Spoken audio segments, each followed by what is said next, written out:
Hello, hello.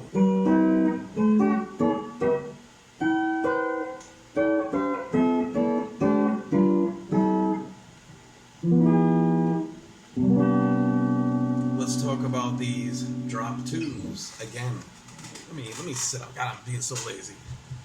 All right, so we talked about drop twos. We talked about altering the drop twos on all string sets, all inversions. We talked about shopping and flattening the five, uh, which offers a great resolution to the one. That's why we do it. That's why it exists. It's beautiful. But I did want to go over a few. I mentioned a few shortcuts, sort of, that will. You still want to learn all the chords, even the tricky ones.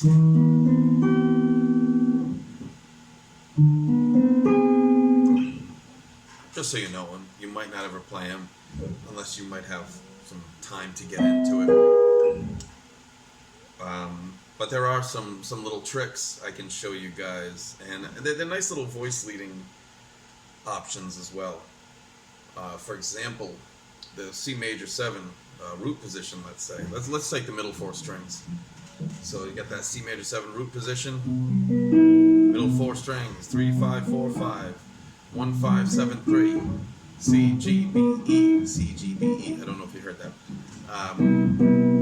So as I mentioned before, you can get rid of your pinky, which is on the 3rd, and replace it with the D. Alright, now I'm playing like a C major 9. You'll find that almost any note in the chord is expendable, even the 3rd.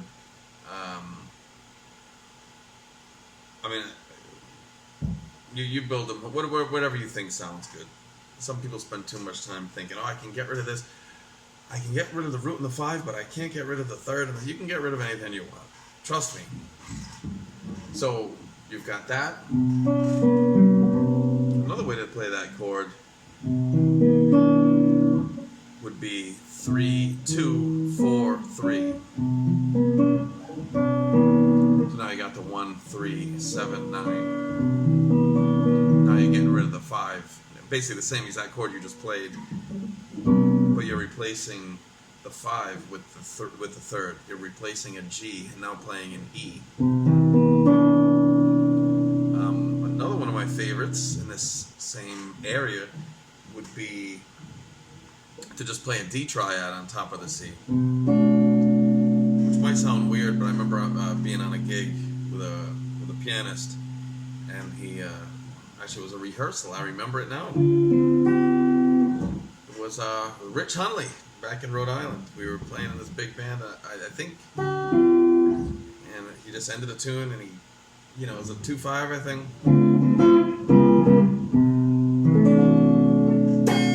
Woo! Of course, he did a big piano. I was like, what the hell was that? And that was it. Do that here.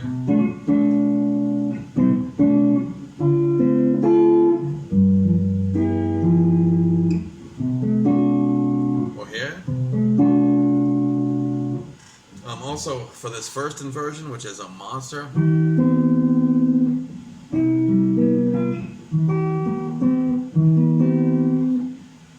most of the time, if you wanted that nice half step in there, you don't have much of a choice. But if you're just trying to hit that G, you're trying to, let's say you're doing a chord melody that goes, you have other options. You can do a C major 7 drop 3 right here. That's this one. We've done this one before. That would just be 8 on the 6th string, skip the 5th, then like a E minor triad on top.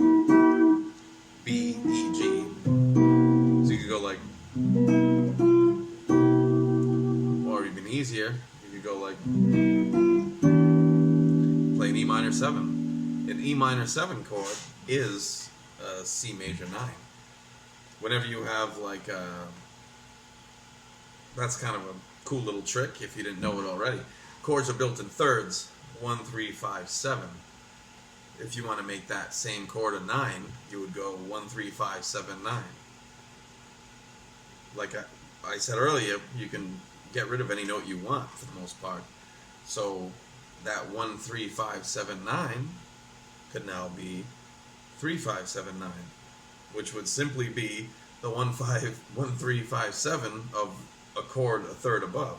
So a C major 9 would be C, E, G, B, D. Well, an E minor 7 is E, G, B, D. So there you go. It just doesn't have a C in it. And you can apply that to anything. So if you wanted like an F major 9, you could just play an A minor 7. And if you wanted an F in the bass,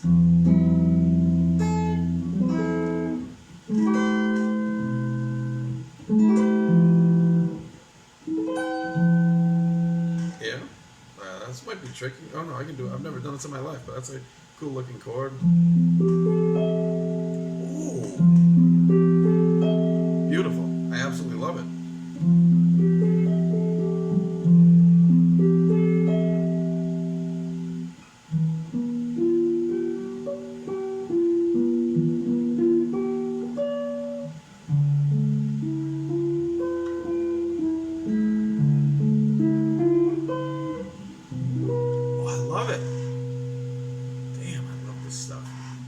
But yeah, seriously, that's a very pleasant voicing, but it's kind of a...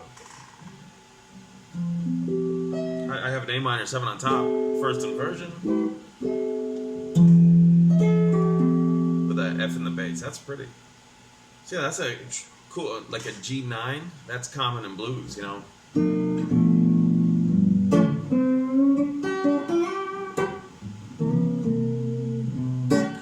So if you're on a G9, you just play B minor 7 flat 5. Very, very common in the blues. I'm trying to think, any other ones? There's tons of these things. And of course, you can always do like any kind of fourths voicings. So like again, we'll stay in the key of C. So if you wanted like a D minor 7 here, there's fourths. You can stack fourths and end up with something like this.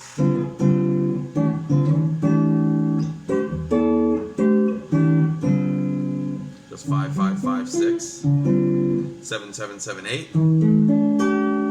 5 5 6 5. You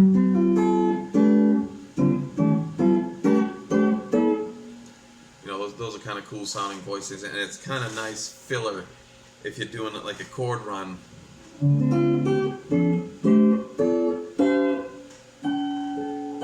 I'll do stuff like that instead of, you know, if I hear a melody note, sometimes I'll just do a stack of fourths that's not even in key. You know, in that melody, like in a sentimental mood, that was all in key, but I could go, you know,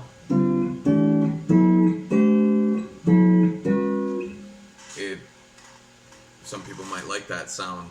It's all in there. But I would definitely experiment, especially when there's voicings that are really tricky. Just, you know, if you like this F major 7 first inversion, just do this. I can do an A minor 7, which would be like an F6 chord. There's lots of other options. You have to experiment. Of course, I would get solid with those drop 2s and 3s first, but it's kind of fun. And I remember working on chord melodies. That's the first thing I did in jazz, which was cool because it was like the hardest thing, in my opinion. And I just didn't know anybody that played it, so I had no choice but to play by myself. So I would take songs like Polka Dots and Moonbeams and like,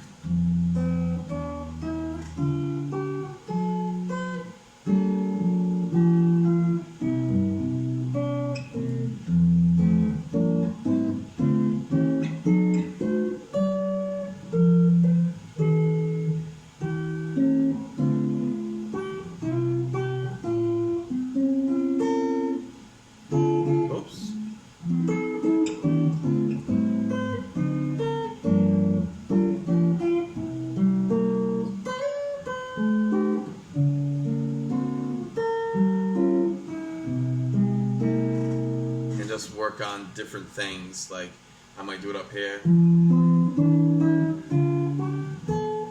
might do something like I just did. I might do something. I might do octaves.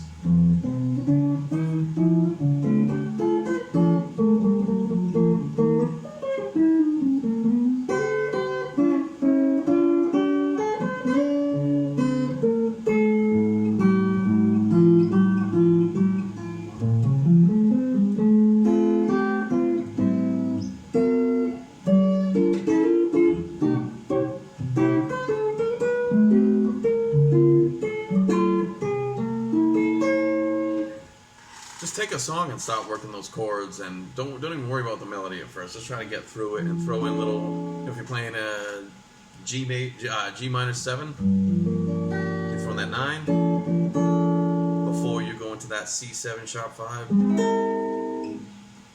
Don't be too strict or rigid with what you're practicing. You know, it's all just sort of guidelines to do something cooler with it. Yes, sir.